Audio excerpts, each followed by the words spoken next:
Ang intense ng mga kaganapan ngayon sa abot kamay na pangarap sapagkat ikakagulat ng sobra ni Doc Carlos kung paano nalaman ni Justin ang sikreto nila ni Zoe. Dito nga ay makakahanap na sila ng katapat dahil sa ko-confrontihin ni Justin si Doc Carlos at sasabihin niya na alam niyang siya ang tunay na ama ni Zoe. Samantala dahil nga sa pagkahuli ni Lynette sa pagtawag ni Zoe kay Doc Carlos ay ikwakwento niya ito kila Diyosa at Aling Susan. Kaya naman ay agad na pagsasabihan ni Aling Susan si Lynette na bakit daw tatawag si Zoe sa asawa niyang si Doc Carlos samantalang hindi naman nga daw sila magkaano-ano. At dito nga ay dadagdag pa si Diyosa na sa dinami-dami nga daw ng pwedeng tawagan ni Zoe ay bakit si Doc Carlos pa ang palaging pinipili nitong tawagan. Kaya naman ay lalong tataas ang pagdududa ni Lynette sa kanyang asawang si Doc Carlos na meron daw talagang nililihim sila Zoe at Doc Carlos sa kanya.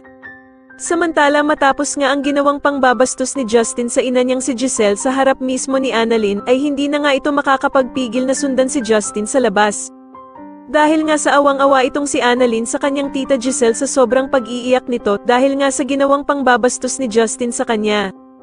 Ikakagulat naman ni Justin ang pagsunod sa kanya ni Annalyn at dito nga ay ipapaliwanag sa kanya ni Annalyn kung gaanong pinagsisisihan ni Giselle ang nagawa nito sa kanya.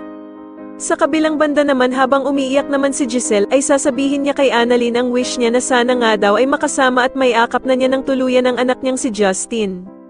At dito nga ay mukhang tinabla na si Justin sa mga sinabi sa kanya ni Annalyn tungkol sa ina nitong si Giselle dahil sa mukhang nakukonsensya na ito sa mga sinabi niya.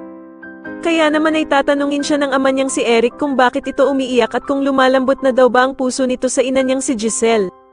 At dito nga ay mapapatungo na lamang si Justin dahil sa talaga namang mahal pa niya ang ina niyang si Giselle.